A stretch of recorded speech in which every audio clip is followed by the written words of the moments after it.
Good morning, good afternoon, good evening, and wherever you are in this wonderful, crazy, mad lunacy world, we hope you're having a great day. And welcome to another episode in the Soft and System Side to Sales, where we look at all the different elements of the sales mechanism, the team, the leadership, the account managers, all the different elements, both soft and process, to ensure they're all aligned together. And today we're focusing on the role of the sales leader. And it's not just about leading sales.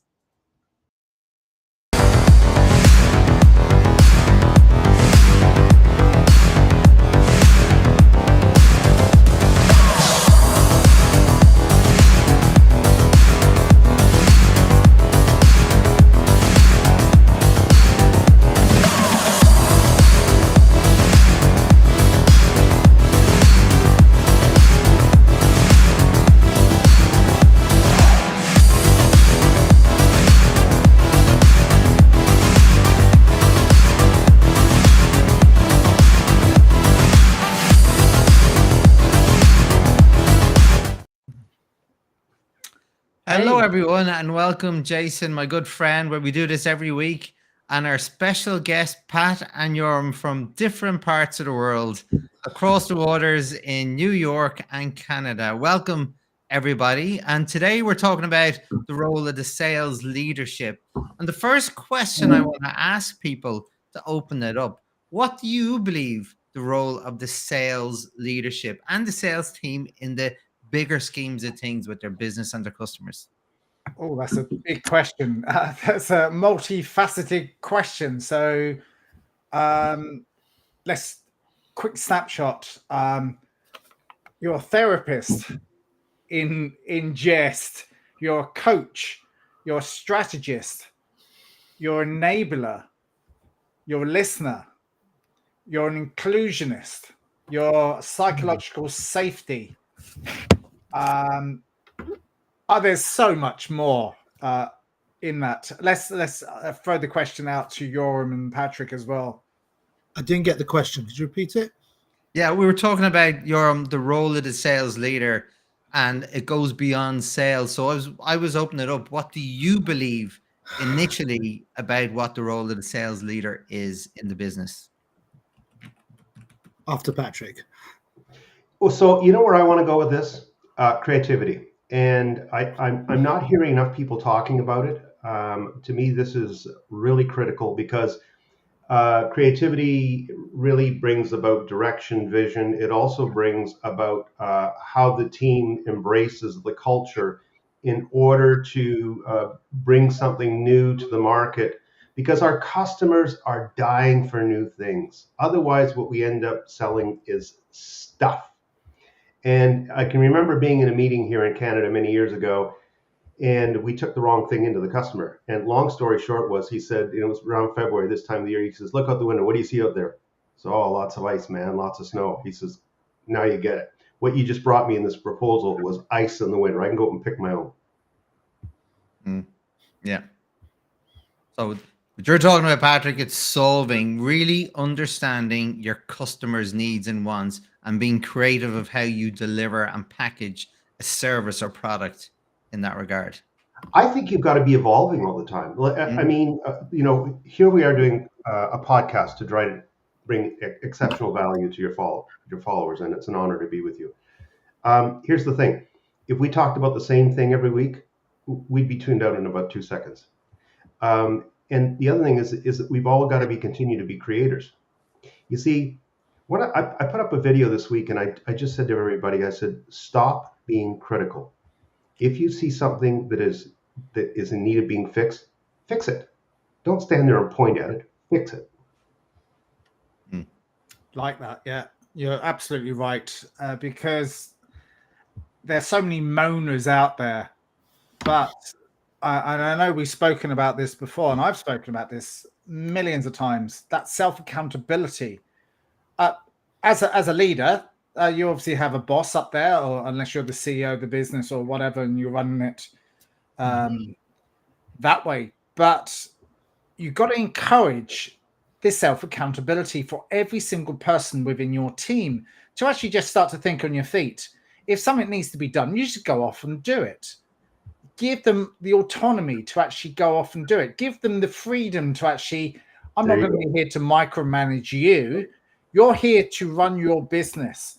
And I know we've spoken about this before. It's also about getting them to actually own their business and to be autonomous, and for them to actually share what they're going to be doing in your one-to-one discussions. So you know exactly where they're going, because they're giving you their business plan, what you're doing, giving them help to actually create that. And then once they know what they're going to be doing, you can actually go, thank you. Now I can actually coach you to help you achieve that, as one of the coaching things that I do as a sales leader. But there's so many other facets around that. And it's also keeping that analytical brain amongst us, so we can actually crunch numbers in our heads. But also analytical thinking is, as Patrick always said, it's to think strategically about the business needs, the bigger picture, and then have a look at the micro picture as well. What are the team doing individually, and work out where they need to be going as well, whether it's their growth, whether it's their learning, whether it's something else. So you really have to understand lots of different things: behavior, body language, language patterns, how they're thinking and feeling. Because you want to make sure that it's that psychological safe environment, that sometimes things don't go to plan, and we want them to be resilient. And we're all smiling there because we've all had it over the last few weeks, months, and we're all leaders here in our Sorry, own. sometimes things do actually go to plan. Sometimes. Okay, let me know when that happens. Can I interject? Because I don't actually necessarily know if it's creativity. I hear what Patrick is saying, because I'm not the most. I always pitch myself. I'm not an ideas person. I'm a make things happen person, or get the best out of something. And I think there needs to be different skill sets. I think the thing about sales manager, it really depends who. When you say what's a sales manager supposed to do, you're dealing with the people you manage. You're dealing with your own career. You're dealing with other teams. You're dealing with the people above you who are saying, we need some money, we need to finance this. You're also dealing with various people across the company, or you should be. I think the problem is for sales leaders is they may just look up and down but not across. That happens too often as well. But I think it's really understanding and I think you've somehow got to manage expectations and get the best out of people. So I think sometimes the C-suite will push you, and that's their job because they're managing you. But sometimes you also got to be realistic about what can be achievable in that time frame, right? In other words, what they want to do is going to be a push. I've got some ideas about how we can make this happen, but it's not going to happen maybe the timeline they wanted, but it will. And if we try and push it, it just looks like impossible. I think at the same time, it's really understanding about, and a lot of this is actually like sales when you think about this, is you've got to be there for various people. I think one of the biggest mistakes sales managers make, and this differentiates, I think, a true leader between somebody who's a manager. Sales managers may sometimes assume, I want this, I want that, so does everybody else. It doesn't work like that. I've worked with people who are management material. They have no interest.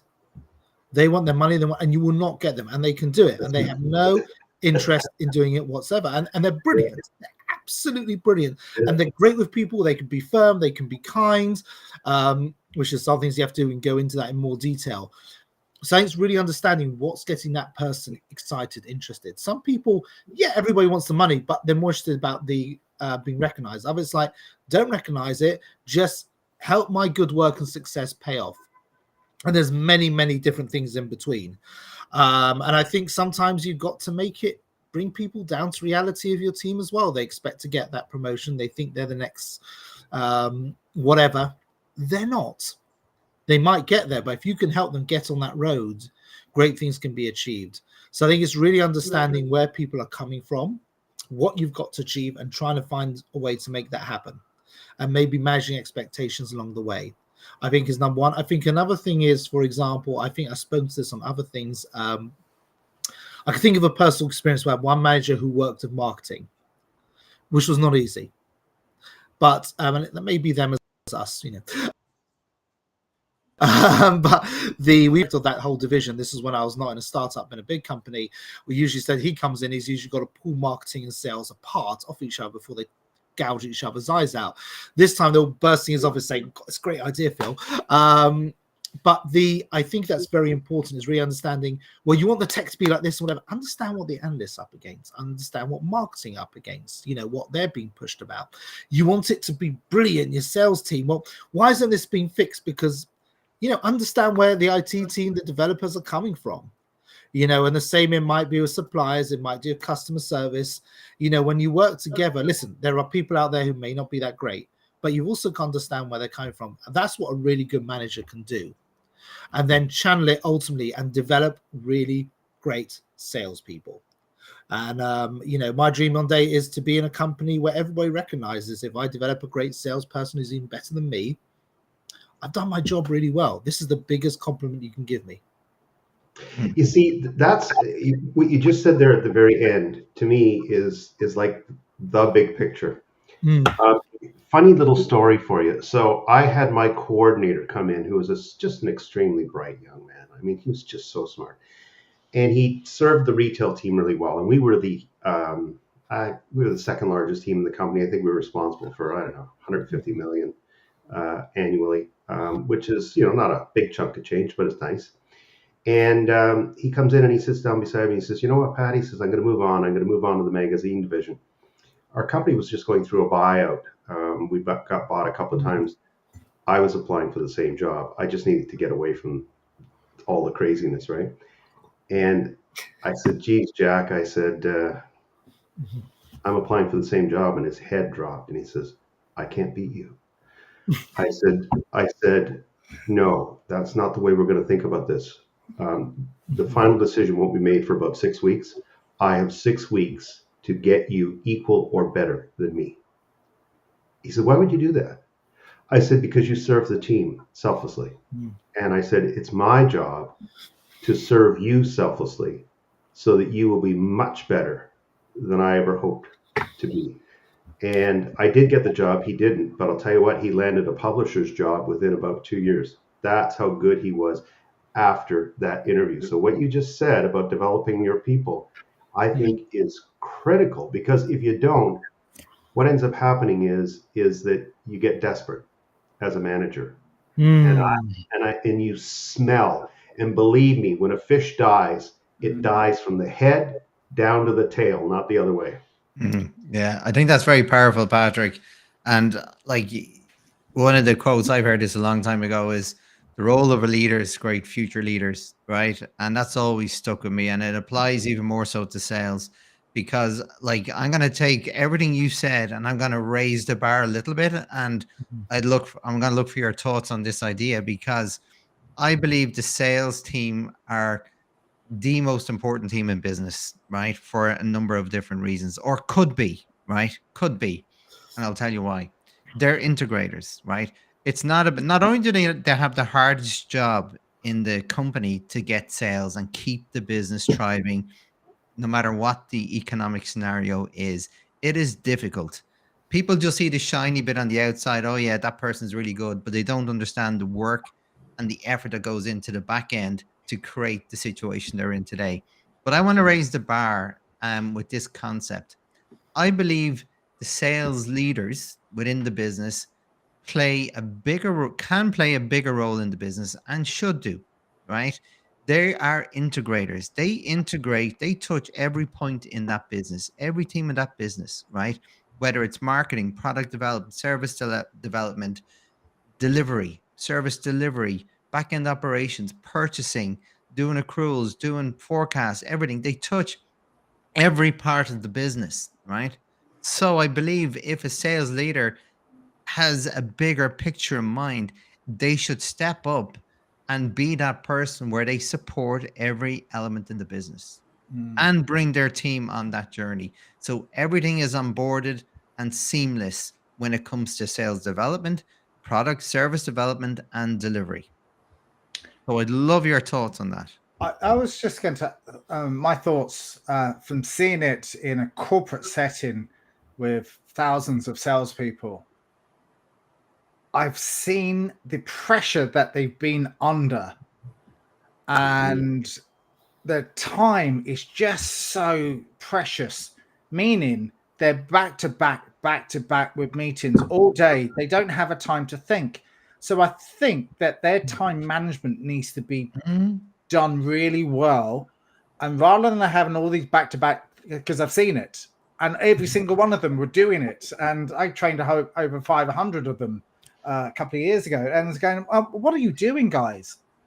Have that mental break between each meeting so you can recoup, take some notes, think strategically what's happening next, because you just cannot do it. So that's what happens with burnout. And the bigger the organizations, the more stress, the anxiety actually builds in, because we don't want those managers that are completely stressed out because they can't think strategically, they can't coach, they can't do other things. Because practicality, they need to be working with their teams, they need to be strategizing, they need to have that air of adaptability and awareness around them. But when you're under pressure, all of this just flops out your head, because then you're just stressed and you cannot deal with the day-to-day. So I think it's time management, but it's also your mental agility to actually take a step back as a sales leader and think a little bit better. But I've just seen it. They're just so often just stressed out completely. And when I was a kid, there was a film called The Matrix. I don't know if anybody remembers it. I think we do, yes. Yeah, I think we do. No, I don't know. If you're under 30, you probably don't. But when did it come? Early 2000, whenever. It's probably been longer. There was a bit at the end of the film where he's being attacked, and he can suddenly at the end of the film master it, where he's just like waving a hand, and he can just handle the attack. That's what you've got to get yourself into. And we joked before about nothing goes to plan. That is Unless true. you have a plan, you can't handle nothing going to plan. It's fine if nothing goes to plan. It's called life. But you've got to have a plan and be able to adapt. Otherwise, you're forever scrambling. I think, Jason, what you mentioned is important. But most salespeople are not the big managers, are not the big interconnectors. They've got to make themselves that person. Yeah. They've got to encourage a team. And I think I have seen this myself, where I have worked with managers who are fantastic but aren't around enough. And they're not making those connections, and it's harder for us to get things done. Other managers might be around, great, but we actually need you here to help us. So I think it's also, listen, you've got to have a company that allows this to happen too, and a culture, and that comes from the very top. That's a whole other conversation. I would like to say one thing as well, and Patrick, sorry, I did defer to you. No. I think as sales manager, even if the culture is not where this ideal, it's up to sales manager to make things happen. I gave the example of the marketing. That was driven by my sales team. It was my sales manager, sorry. She was one manager. Really, we should all be doing this. She decided she is going to make this happen. And we said, oh, do we have to do it every week? She says, listen, they want to do it every week. We do it every week, right? Like, we've got to give them that. And there was still more we could do, right? And it was actually really fantastic because we could give them feedback. It helped us understand a bit about where they were coming from. We could give them feedback about what's working, what's not. And they could go to their management and help them and say, you know, you're saying do this, but the salespeople tried this 5 times. It's not working. This you're not excited about. Look at, we didn't get as many leads, but we got much better return, right? A far higher percentage of those are now our brand new clients and customers. And I think that's another thing. And it's, you know, also understand where you can help them out.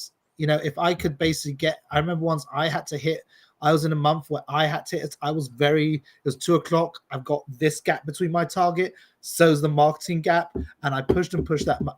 That's a whole other story. But the reality is I focused on areas that would help me and help them. We both hit our target by this about 12 minutes to spare. But I think that is what a sales manager needs to do. They need to step up and make it happen themselves. They can't just blame it on the culture. Yes, they can vent sometimes, understandable. You need to make this happen. And you know what the acid test was? When this manager went on maternity leave, that whole relationship fell apart. It was sad, but it showed really it was her who made it happen. Patrick, I'm sorry, man. All you. No, you're hitting on so many notes here. I'm just reading Mike Weinberg's book. I've just finished it, by the way. Give it a great review. There was one lady that stood up, and she enabled her team so much that she created 2 President's Club members on her back. And then once she cut them loose, they fell apart and she actually had to fire them. So let's be honest and say that there are as many different management styles as there are sales styles. We're people. There is a negotiation book, I won't name it, but the guy whose stories it's based on says there are only 3 negotiation styles. That is cowpucky, as we say in Western Canada. What we know about personality styles, at least I know in the corporate world, there's at least 6 to 8 that are dominant. At least. And if you've read any of Marcus Buckingham's work, he goes up to around 28 or something like that. But here's the salient point. Not all salespeople want to be sales managers. You're staring at one. I got forced into it. I did not want it. I was running my own team when I was 16 years old, delivering pianos for a company, and I was working 40 hours a week. And I can tell you, it just wore me out because I had to put my life on hold until I got everybody else's work finished. And then I was able to actually do my schoolwork starting at 10 o'clock at night in high school. So when I got to the corporate world, I know it sounds funny when you kind of hear it that way, but here's the funny thing is that when I got into corporate, the reason that I went there was I wanted to create impact. And when you create impact, the whole ecosystem wants to talk to you, because what I would do is I would jump on planes and I would go up to Calgary and I would say, all right, walk me in and show me your equipment and show me the things that we should be doing that we don't understand because you can't explain it in production to salespeople. Because I said, I'm a gearhead and I will sit here and I'll listen to you. And I would do the same thing with distribution. I would do the same thing with editorial. Believe it or not, I would book an hour meeting every week with a credit department.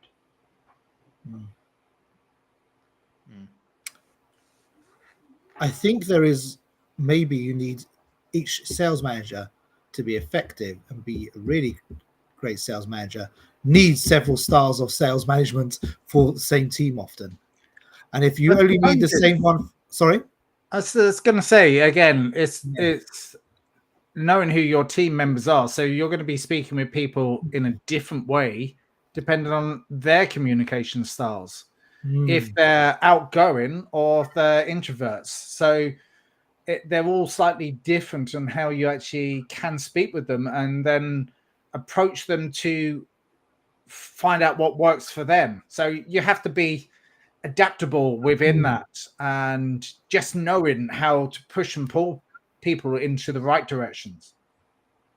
Absolutely. And I think that's, I was about to also add to that. If one sales style is enough for all your team, you might not have the most versatile and best team you could. I think the problem is sometimes sales managers, I think this should be the next thing, is it's not just hitting a certain point, but great, we've done it. How do we get better? Because I've met people, and I remember once doing one of these and I was very curious. I'll give you a personal example. Was being, during the pandemic, and I think we had to work remotely. And one of the things that got me, and I'm not one of these like we must be in the office, we must be remote. I believe in depends on the situation, etc. But somebody said, yeah, they've got a great remote team. It's working very well. So I said, the one thing I'm really curious is there's a certain osmosis you get when salespeople are together. You pick up things. How have you replicated it? And it just gave me a very, very banal answer, which basically said, no, we've got this. Well, I think, we've got a good team, I think. And I'm thinking like, you don't even have the most basic listening skills. How's your team that good? Maybe for you, it is good. Maybe you're hitting your numbers. But just because you set a target of, say, 100 doesn't mean you shouldn't hit 250. Yeah. And I think that's the thing. If you make your sales team the best and they feel empowered, and I think that is something as well. I mean, there's a whole other thing we can talk about is actually hiring, how important building the team is and managing those you've got. But I think I'm going to many, many different directions at once. Can I ask? So I want to ask Shay and Jason, if you couldn't operate in an office, and what Yorm is saying is absolutely true, by the way, how would you do it? How would you bring your team together in a public setting that is so unorthodox that everybody would just sit there and freak out? What would you do? And by the way, it has to be efficacious and productive. Well, that's a really good question, Patrick. And I have worked with sales teams remotely, right? And just before I answer that question, just segueing back to what Yoram said, right? And I, again, going back to the role of sales in a business, it's the hardest because they're also the hardest team in the beginning to get to gel. Because stereotypically, Mm. salespeople are very independent, right? They like working on their own. They like having their own autonomy, right? So what you said, Yoram, about building the team is crucial, right? It's absolutely paramount. And what I do, Patrick, right? It's because I'm an engineer, to answer your question, what I do, I totally freak them out and I start putting post-its on a wall and building a process, right? And that really freaks them out because they're all going, well, I'm not going to tell everybody my process because my process I want to keep to myself. And I work really hard with them to get that gelling. And then I prove to them, well, if you share the information together, it's going to complement everyone. Because if you all share what works for you when you're talking to your clients, you'll all gain. And once you prove that Yeah, for with sure. them, sorry, go on. I know for sure. Yeah. And once you prove that once, and I want to give you a quick example. I did work with a company down the west of Ireland, and I had this issue building them together. And we actually built out a current state of the process, right? And I brought in other people. I always bring, and the other thing, Patrick, I do is bring other people that are not related to sales involved because they'll always ask questions the salespeople won't because they don't know. That's And funny. they say the silliest stuff, but it turns out to be really smart. And Yeah. one of the in this particular incident, the quality manager, they sold pharmaceutical ingredients to the pharmaceutical industry. And the quality manager said brashly, every time I'm involved in a sale, we get the sale, right? As if to put one up on all the salespeople. And when we look back, he was right. So what we did is we added a new process or step into the process where the goal of the sales rep wasn't to get a sale, was to get the two quality managers to meet, right? And then once that started working, it was a warmer introduction to the sale, the next step, right? Because once the quality managers had a really good conversation, it made the sale easier. So guess what the salespeople do? I didn't have to do anything. They were teaching the quality manager how to engage with people outside the company, teaching them communication, rapport, everything. They became best buddies. And it was a great example of just thinking outside the box that got the team to gel together. Yeah, I think that's always a good idea. Something that always try and do is get the buy-in and just do initially get some really great icebreakers to do something slightly different. Meaning, I would get one of the team members to make up an icebreaker that goes around like a positive virus within the group. So everyone's laughing and joking and making everything easier because everyone's different. But if you can make a bit of humor within there and a nice icebreaker, and something that I always do as well is go into pairs and find out a couple of things that are similar to each other. So there's that rapport straight away, whatever that might look and feel like. And then also things that they're passionate about within the industry that they're working about. So there's they're all trying to gel together. That's something that I always do initially within any sort of team meeting.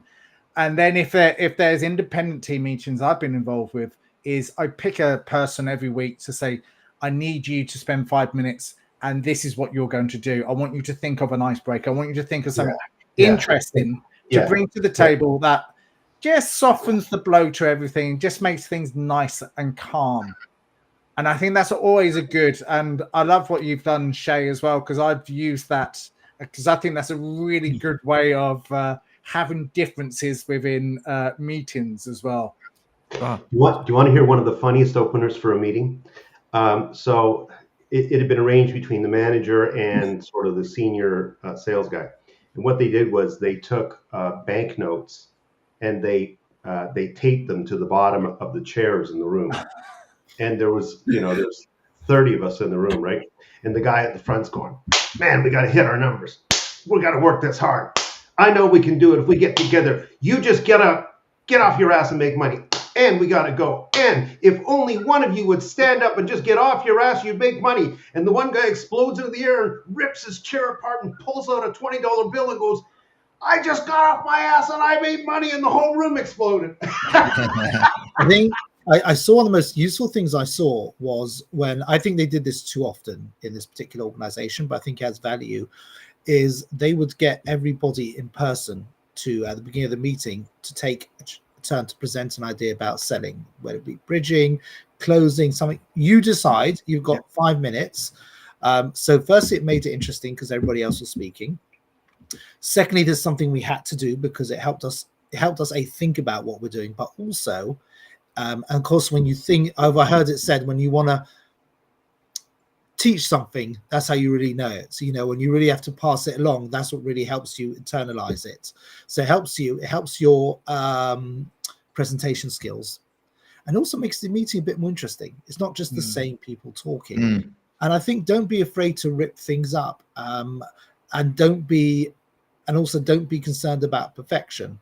I remember my first big sales job, 2 things happened. One, I got, I had this bright idea as a new sort of associate salesperson, and it was impossible to basically get calls. And I was basically becoming the top opportunity generator, but obviously I want more, right? We all want to get even better.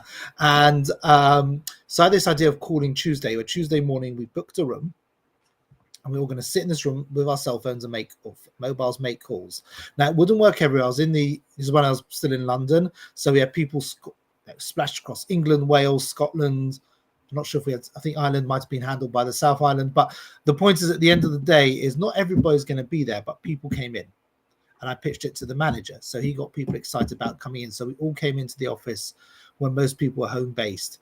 So we got the certain connection. Number 2, something interesting. I learned a lot from them, and I found out they were picking stuff up from me and us, as the juniors, because we're obviously living and breathing this stuff. This is a bigger part of our job than even theirs, and we look at it from a fresh perspective.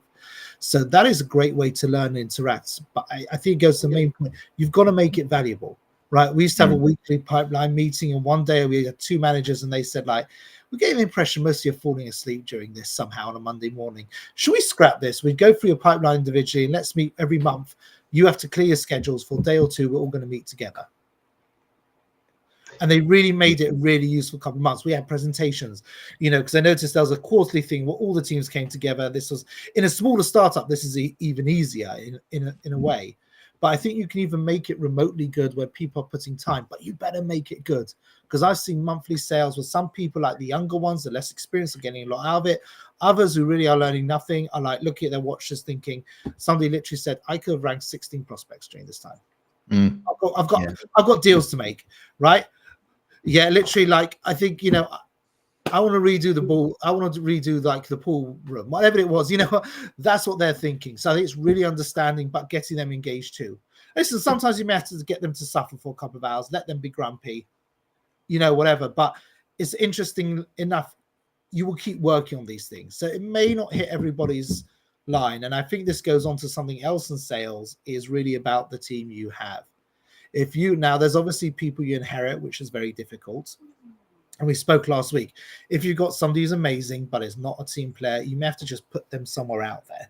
Nobody sees them.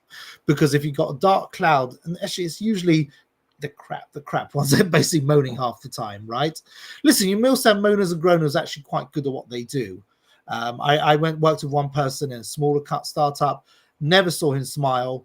During the day, you couldn't speak to him. 5 o'clock, he would happily stop, and instead of going home, would sit down and explain something to you concisely, to the point. I mentioned this, I think, a couple of weeks ago. Yeah. So I think it's that, as well as building a great culture. And I think it's really, we talked about this last week, a bit of diversity. It's very easy to get the same kind of person. That doesn't mean they're all white male men who are Christian, Catholic, whatever. I gave an example last week. Somebody has the same sales team. They're men, women, black, white, brown, gay, straight. Depends on the person. I'm open either way, but it's the same person. And I think there was something when he started Mixed Hero. So that's something I think is really important, is building that cohesiveness and building an actual team. Even if you're not there, get people working as a team. you know the sales teams I love to work on, Yorm? So I agree with you, but I'm going to go at it another way. I love to work on sales teams where we never agreed. I know it sounds weird, okay? Not at all. It No, very sounds helpful. it sounds weird, but my dear friend Shannon Bailey, if she's listening in, she's going to be sitting there right now. She's going to be jumping up and down because I used to look over at her and I'd say every once in a while we'd have these team meetings, and she'd start nodding at things I was saying, and I would start nodding at things she was saying. I said, Shannon, we're in trouble, and she'd go, why? I said, we just agreed on something. Let's scrap it. But It's a sure sign it's a disaster. But that's the point of being a good sales team, is when people are discussing, like they have things together. I think we mentioned this about when people share great experiences, poor experiences, like how would you fix this? Let's have a discussion. I'm on committees, and I'm on a few committees, and one of them is there's one person, myself and her, we actually probably speak the most. Always a disagreeing, but she's got great ideas, and often, you know, we sit, we speak, we go backwards, we go forwards. What we come up with is brilliant. In fact, so much so when somebody came in, they said, well, she's saying these things. I said, yeah, because we've already discussed them, but she's thinking, like, how can I make this better? Like, we know that's not going to work. We've already thought of it and modeled it and tried it, but that's the way this person's thinking. And I said, that's what I want in the committee. She's constantly thinking, how can I make this better? Right? And you as a salesperson leader has got to be letting these people, I think this is another point, is letting people have their head, but still navigating them, knowing when to tell them in. Yeah.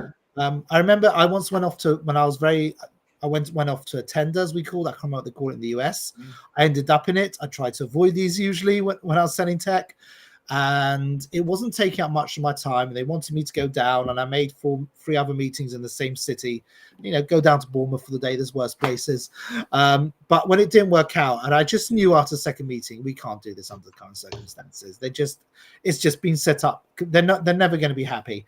And my manager said, yeah, I don't even know why he bothered. Yeah. But that I thought was brilliant management. He let me go out there. He thought there may be something here, right? At the end of the day, he's learned the lesson himself. I need to hammer it home. There are better ways for you to use your time around. This wasn't one of them. You should have walked away earlier. You didn't spend a lot of time. You didn't waste a lot, but think of what you could have done. Mm-hmm. And you know what? Like, as always, we're up in time, and we could talk and talk and talk about these subjects all day long. There's so much to talk, and I love the diversity of our thoughts and initials. But going back to your point, Yoram, like there's so much, and you said it, Jason, you said it too, but there's so much for a sales leader to do, right? Getting the time, getting the best out of your team, being an amazing integrator for the business, and then keeping all your customers happy. And I believe the responsibility of the sales team is far beyond any other part of business. So look, guys, I want to thank you all for your time and your input and your observations. Really appreciate it. And we hope to see you again at another Soft and System Side to Sales. And thank you for everyone who has listened and tuned in. Have a great day. Take care.